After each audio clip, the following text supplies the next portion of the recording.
again, he may be here, but he may be late too. Turner was running late, All right. so, I mean, you can do whatever, I don't think this meeting's gonna be too long. That's true, I didn't know. Yeah, I have those, okay. Well, that- I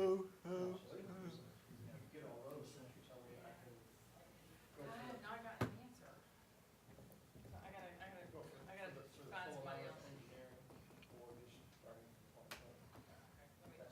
I have it on my desk and I have sent the email and I haven't gotten a response, so I need to. That's the only thing holding up, Okay. asking for money on that one. Okay. I'll try to get that spec down so you don't have to go in. I want to, as long as it's obligated, we're good. Yeah, I gotta go that's- through that's- ours soon and see what we got left, so. Okay, so anyways, that's what's holding that one up. Okay. And we've got them all in the folders. There you go. I got 1 20 minute. seconds? I got 1 minute. Like Mecklenburg, Go bird hunt this weekend? Actually, yes. We fired up our season. Yeah. Had a good time. Get up far side. No, this down at Bill Pett Place, my home preserve. Over there. Dick Morgan had a bunch of folks shooting around. Far side. I saw Firefly send out a public service announcement. Oh, yeah. Don't shoot our lines. That was far side of West Street. Oh, really? Okay. I saw them blasting out everybody. Unfortunately, we put those hot. H.T. Brown was on the board of directors for. He's in ninth grade. I've got a daughter in ninth grade too, but she's just not school. She's a big boy. Okay. Okay. So, yeah, they actually showed He's pictures of big, lines. but he's Got not him that, all up. he's not that tall. Yeah. I saw it too. Yeah, I was just seeing He's that. probably 5'8", 5'9". I think he's still growing a little bit. Tim, you want us to go ahead and get started? Turner said he would be here It don't at the really matter, but he's screeching stick. on two It wheels. might be him right now. I heard a door open. We'll give it a We'll second. we'll give him a few more minutes. All right. He loves football. And he's doing good in school, so that's all I really care about. And my daughter. And Mr. Woods is she doesn't traveling. like school. And that likes sports and. Here he comes. If I don't take the. Right on time. I heard a door squeaking out there. I said, maybe that's him. More people than I thought. Oh, sorry, I got called out to forest at the last minute. Like this story. I'm here. I'm here.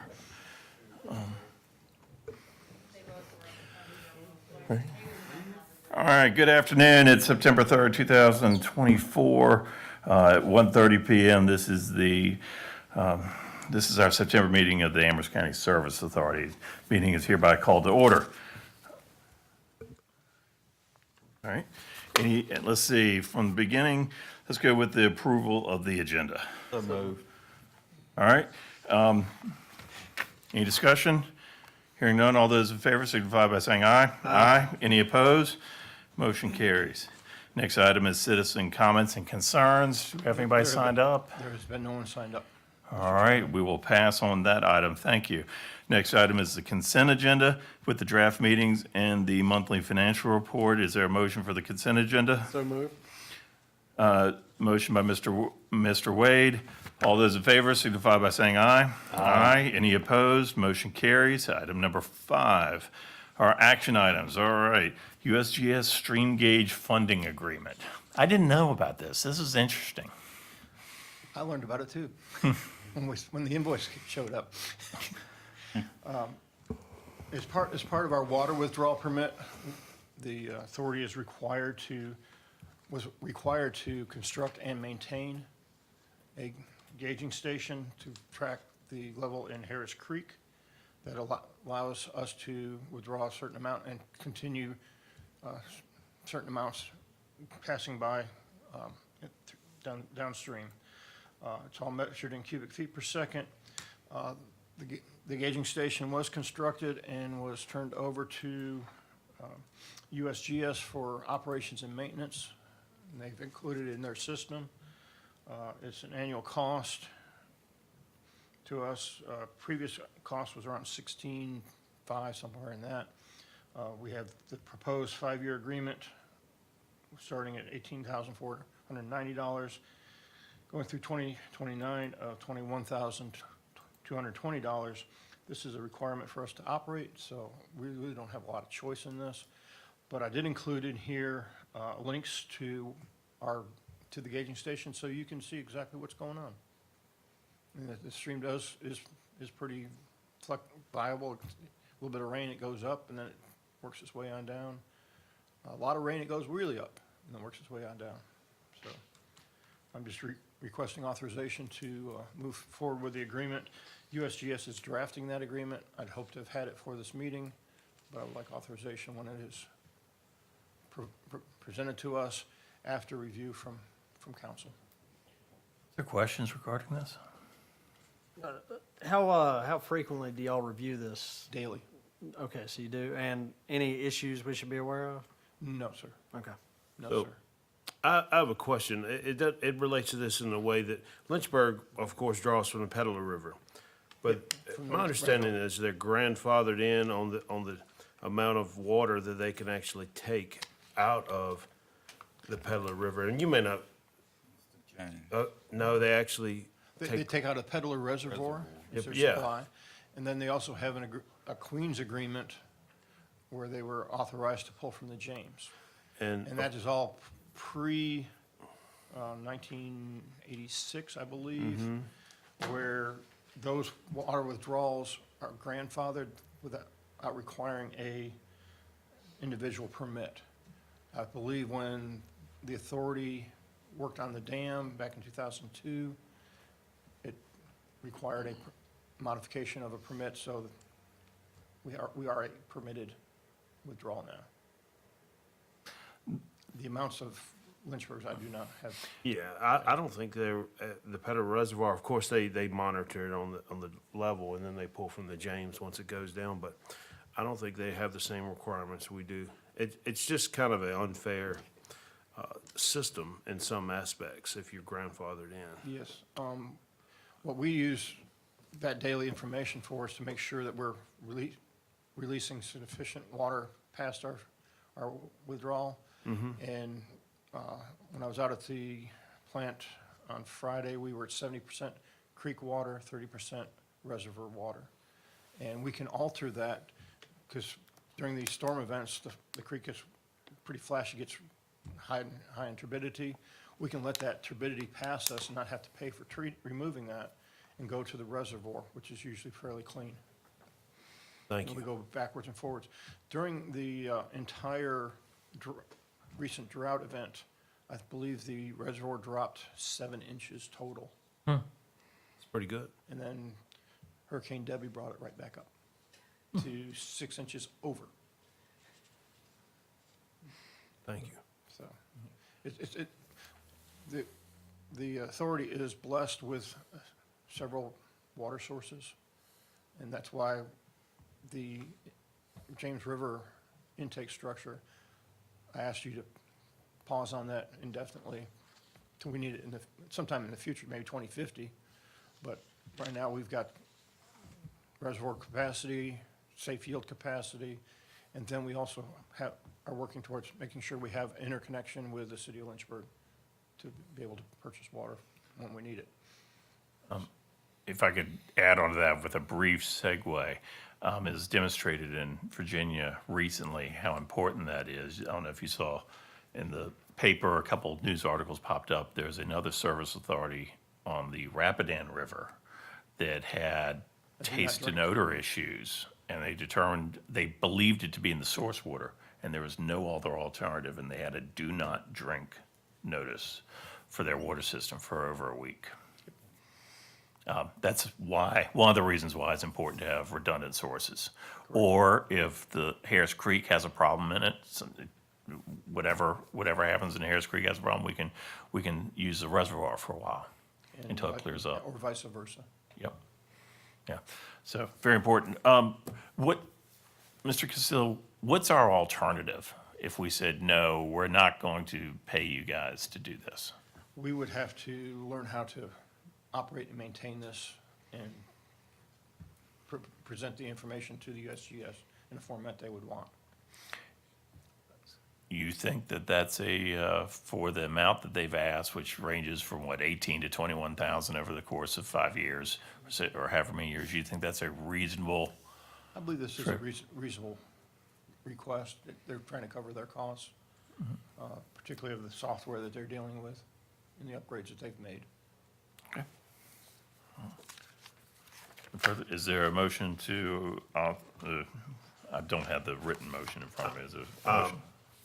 Mr. Chairman, I'll make a motion that the ACSA Board authorize the Executive Director to sign and execute an agreement with the U.S. Geological Survey, Virginia, West Virginia Science Center. Thank you. Motion by Mr. Pugh. Is there any further discussion on this item? Hearing none, call for the vote. All those in favor signify by saying aye. Aye. Any opposed? The motion carries. Next item is item 6, the informational report. Okay. Starting off with our infrastructure master plan. On the 20th, we had our first preview of the plan and the modeling results. We had operations staff involved with that, take a question and provide extra information to make it a stronger product. It was great discussion. It was supposed to have been a 2-hour meeting that went close to 4 hours. So that was, other than we worked our way through lunch without lunch. Other than the grumbling stomachs, it was a great meeting that way. A couple of things I do want to point out, that the sewer system collection system generally runs at 40% of capacity with all the peaking factors and the future demands. So we've got capacity there. There is one little section behind Walmart that's being investigated that may be undersized. There's also some work to be done on pumping stations and that sort of thing. The wastewater plants, for the cost for the number of customers to convert them to pumping stations, it just doesn't make economic sense. So there'll be a list of improvements to make there, particularly electrical services within there and some tank repairs. There's in-ground steel tanks that have gone past their useful life, and one of them does leak between the digester and the aeration basin, so basically there is no digester. Those are all reasonable costs that we can budget for in the future. The water modeling was developed with all valves within the system being assumed to be open. In doing that, it was shown that the Right Shop Road tank did not cycle, when in reality it does. It's about a 22-hour cycle on that. So looking at different valves, that operational changes have been made over the years to force water in different parts of the system. One of the things that may come out of this is recommendation of some different pressures, creating some different pressure zones. Currently, it's all floating on the same pressure elevation. We may be better served creating some higher pressure zones for that. And then what I knew was an issue, it was pointed out, is for resiliency. We have a single 12-inch water line that leaves the plant. It goes along 130 to Wind Ridge. A number of years ago, that line failed at the railroad bridge, and a temporary repair was made at that time. Just like the temporary repairs at my house, sometimes it takes a number of years to become permanent. So I think that's one of the things we'll be looking at from this report. From capacities, it looks like we're in very good shape for all the future demands. It's just a matter of working on some of the pressure zones and moving water around, closing some loops, and making sure we can serve that way. So it's working. The project's getting us the results that we need to be able to properly and prudently spend where we need to make the necessary improvements and make sure we are able to provide for current services and future services. The next item on my report is the FY24 annual audit. On August 10th, we received our assignments with due dates of September 15th. We did an internal due date of September 1st. And after I published this, we had everything all turned in on 8/30. So now there's some things that we have to work on, that we're learning how the difference between operational accounting and auditing, true auditing. But we're ahead of schedule, and that's a good thing. The James River Bank stabilization, that continues. We're working on moving upstream from what we've already done, and we were able to, by adjusting the bank width, we're going to be able to do a lot more work than we originally intended, so that's a good thing. We will end up with probably at least a 12-foot wide path through the whole area, including the areas where we have sewer mains on top of the rock, bolted to the rock. That's going to be covered and protected much better. And then the county project, if they receive their funding, they can take it and move forward as well. We've begun the engineering work for the Campbell Street Sewer Extension. Survey work's been completed for that. The Gateway Project, we met with Mr. Morcom a few weeks ago. He's still continuing to work forward with getting us a true schedule. And because of that, we're not really pushing the project. We are working on getting some engineering work. The survey has been done where the project joins with Route 210 and we'll be going to our gravity main, because no matter what happens within Mr. Morcom's property, that section of the project won't change, so we'll be ready to move forward with that when the time comes to do so. And they have supposedly have met our meeting with Mr. Morcom. They've looked at the survey work they did and Mr. Morcom's initial site plan, and most things can fit in pretty much where he would like them to be. So hopefully he will start moving forward with it, with his project. But until I get anything more further to bring to you in a formal manner, that's where we are. Our LEAP lead and copper service line inventory, we continue to work with the historical data. We're going to be able to take some neighborhoods out of having to be formally investigated based on age and pipe material that we know is in the ground. So that will save us a lot of time with that. We're continuing to do the physical cleaning out of the meters and determining what material's coming and going for that. And really, two exciting things. One, we now have a GIS layer being developed. Our infrastructure master plan is providing us with a GIS layer as well, where we have all of our customer locations on that map, as well as the piping much better shape and more real. But we're getting a layer where we're going to be able to put all of our meter locations on it as well. So our meter reader we can pull up the GIS if we can't find a meter and really dial down into it. And then we're getting some really good responses from our customers. The surveys that we've sent out, or received online, we're well over 500 customers have submitted. Our counterparts are much lower percentage of response. And I truly believe, kudos to our office team, because whenever a customer comes in, I hear, have you done a survey? Here, fill this thing out, tell us what's coming into your house, and you can get a $20 credit. And that credit is being funded out of our grant fund.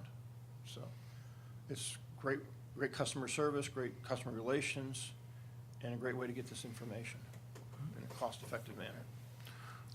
Mr. Castillo, a question going back, it's on the same section, but you're talking about GIS, and it occurred to me that I don't think I've ever seen the Amherst County utility overlay on GIS. I don't know. It is. Is it available to the It's on- public? That's on the county's GIS. There is a water line and a sewer line and plants. Okay, well, I didn't realize it was there. As we're No. looking for ways to be business-friendly, Yeah. then that is an easy way to be business-friendly, so thank you. A year ago, Tyler and I were working, trying to get the actual pipe sizes onto, that label onto, and for some reason that was not able to be done. We are now going to be able to do it on our own layer. So Great. Mr. Wade pulled it up right now and showed it to me. That's very good helpful. stuff. And it also shows the boundary for the service area as well. So we continue to move forward with our meter reading program. This has been a lesson in what don't we know. We were about ready to start today and found out that there's some sort of piece that goes between the new register and the older meter to mirror everything up that would fail to be sent to us. So as soon as that gets, and it's coming to us at no cost. So when it shows up, we will continue moving forward with that.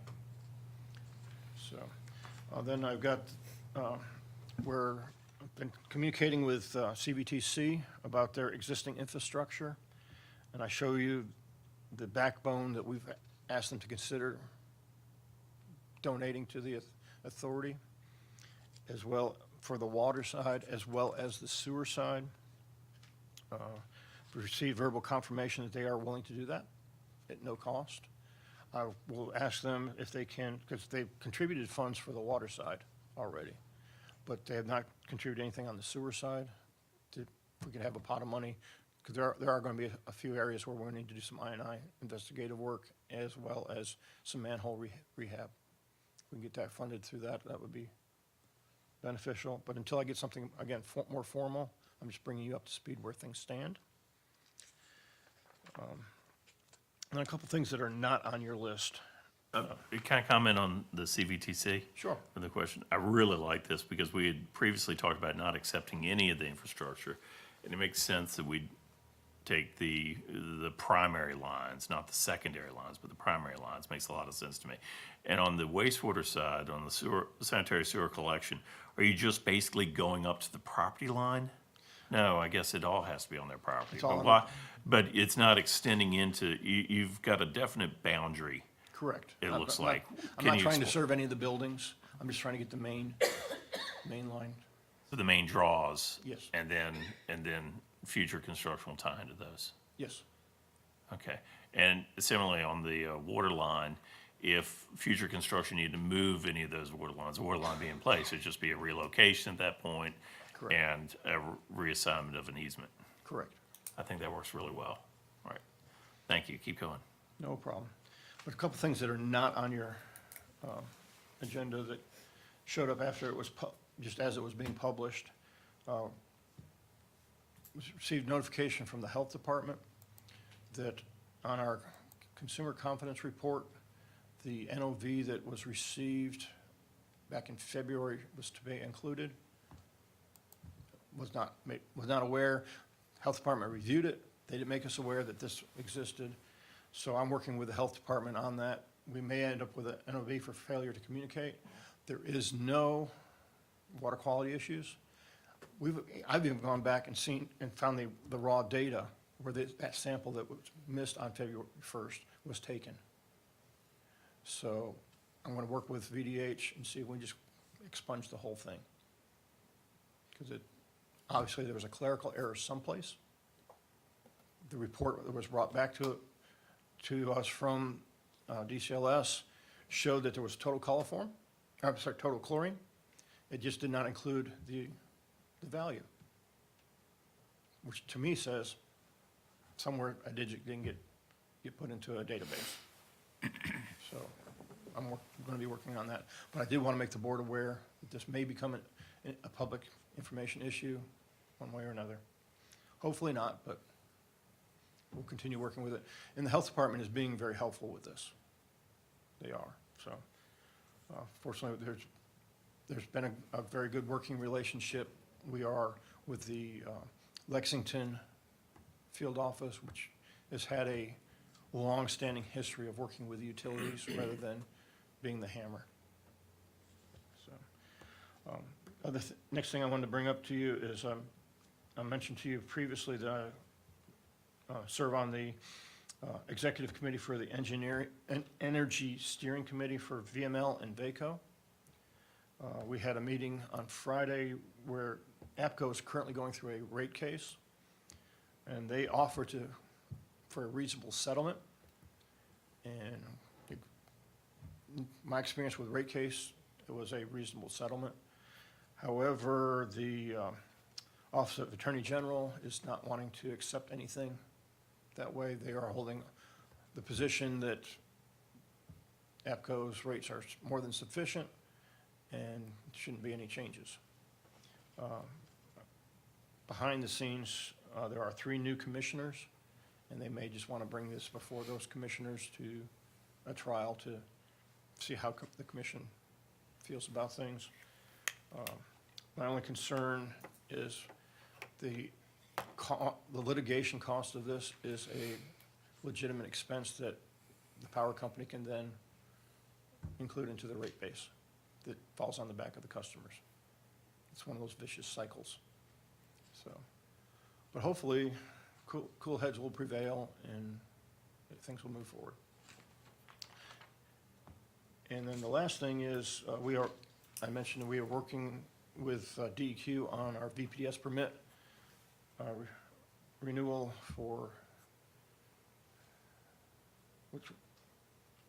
Westvale.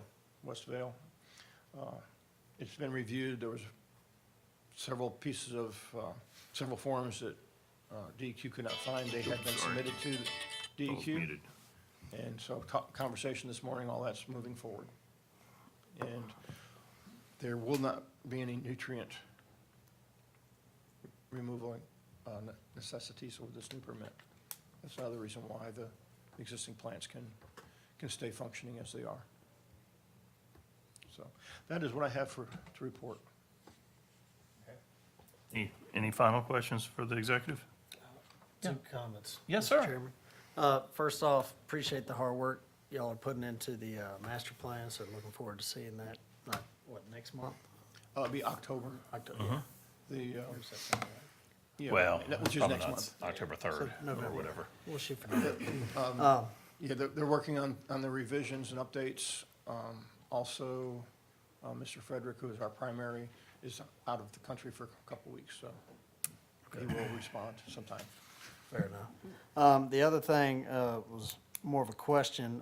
In your conversations with Mr. Morcom on the Gateway project, do you Yes. have a good feel for when he's planning to take next Yesterday. steps there? I keep hearing yesterday, Okay. but he's wanting to move forward with his traffic study. But I suggested to him that he finds out what his results of the survey were and what his master plan before he goes forward with the traffic survey. So that's, I think, where they're at right now. Okay. Thank you.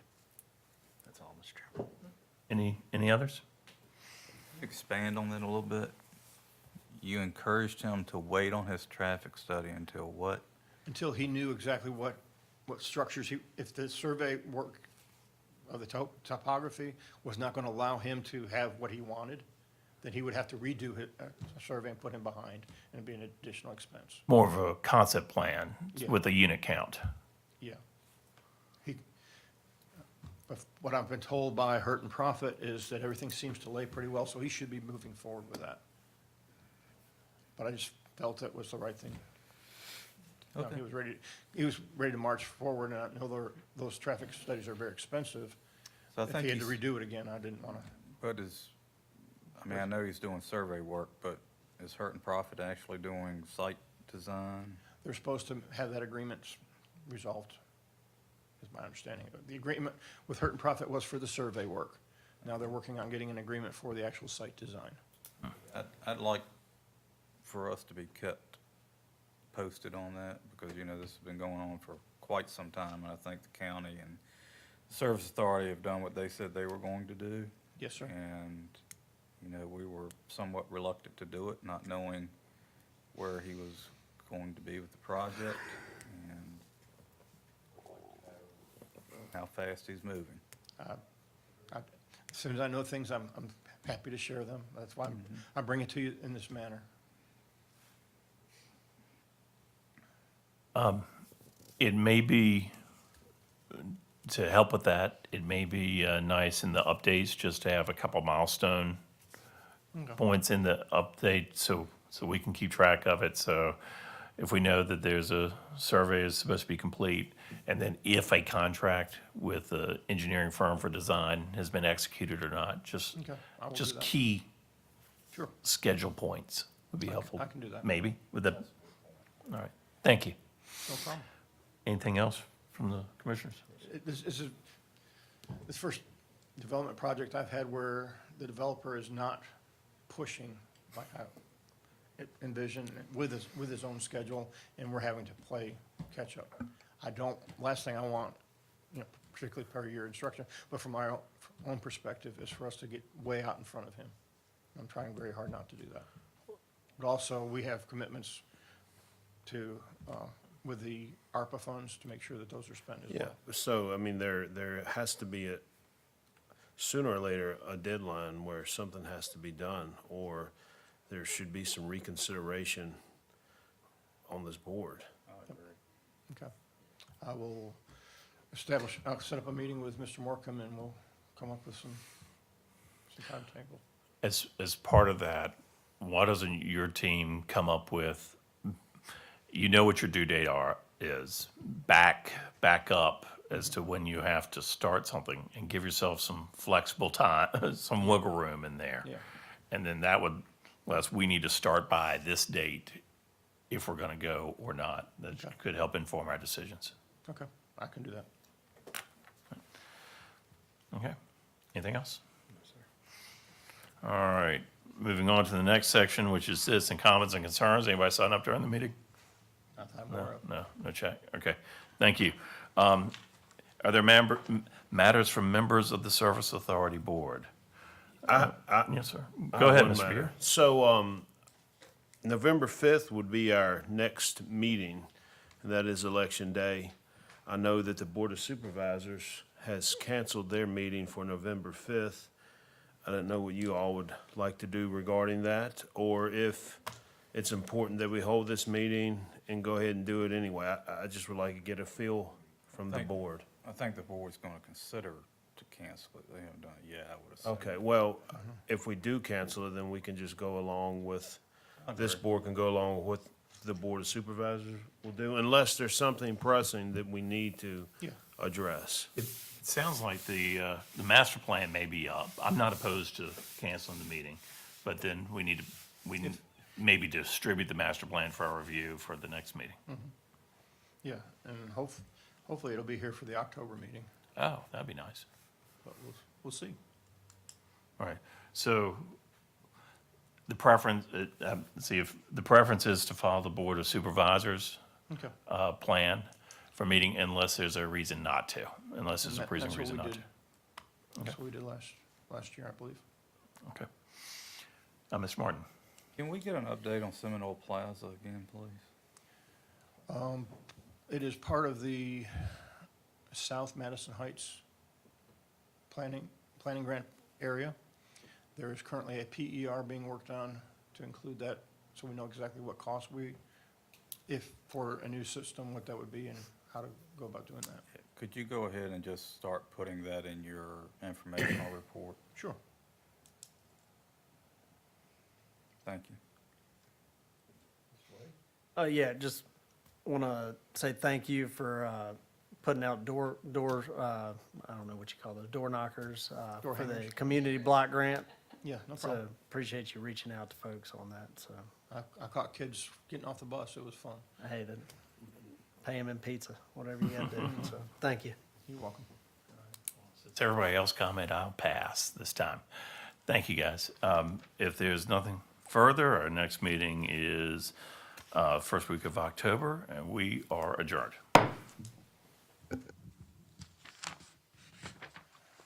Thank you, guys.